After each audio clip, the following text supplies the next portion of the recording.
Fact number 7 অষ্ট্ৰেলিয়াত প্ৰতি বছৰে সাপতকৈ বেছি মৌ-মাখিয়ে কামোৰাৰ ফলত মানুহৰ মৃত্যু হৈছে আৰু ই এক আচৰিত কথা। ফেক্ট নম্বৰ 6 মাৰ্কিউৰি যোনটো প্লেনেট এদিন 2 বছৰ সময়ৰ দীঘল হয়, অৰ্থাৎ আমাৰ পৃথিৱীৰ 2 বছৰে তাত এদিন হ'ব। ফেক্ট নম্বৰ 5 ৰিদম এটা এনেকুৱা শব্দ আটাইতকৈ দীঘল য'ত ভাৱেল ব্যৱহাৰ নহয়। ফেক্ট নম্বৰ 4 মানুহে কেতিয়াও নিজৰ জিভাৰে হাতৰ কিলাকুটি চুব নোৱাৰে আৰু 75% মানুহে এইটো শুনাৰ লগে লগে চেষ্টা কৰে আৰু এক আচৰিত কথা।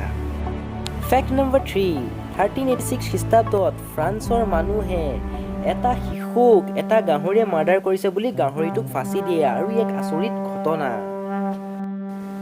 ফেক্ট নম্বৰ 2 এটি নৱজাত শিশুৰ যেতিয়ালৈকে তাৰ 4 মাহ সম্পূৰ্ণ নহয় তেতিয়ালৈকে সেই শিশুটোৱে নিমখৰ সোৱাদ নাপায় আৰু ই এক জানিবলগীয়া তথ্য।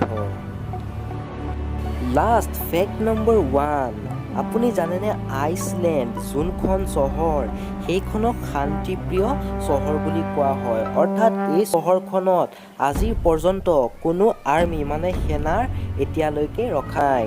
তাত ইমানেই শান্তি যে তাত কোনো আৰ্মিৰ প্ৰয়োজনেই নাই বুলি কোৱা হয়। আৰু আপোনাৰ যদি মোৰ ফেক্টবোৰ চাই ভাল লাগে তেনেহ'লে লাইক কৰিব, কমেণ্ট কৰিব আৰু শ্বেয়াৰ কৰি দিব আৰু যদিহে ছাবস্ক্ৰাইব কৰা নাই ছাবস্ক্ৰাইব কৰিবলৈ একেবাৰেই নাপাহৰিব। ধন্যবাদ।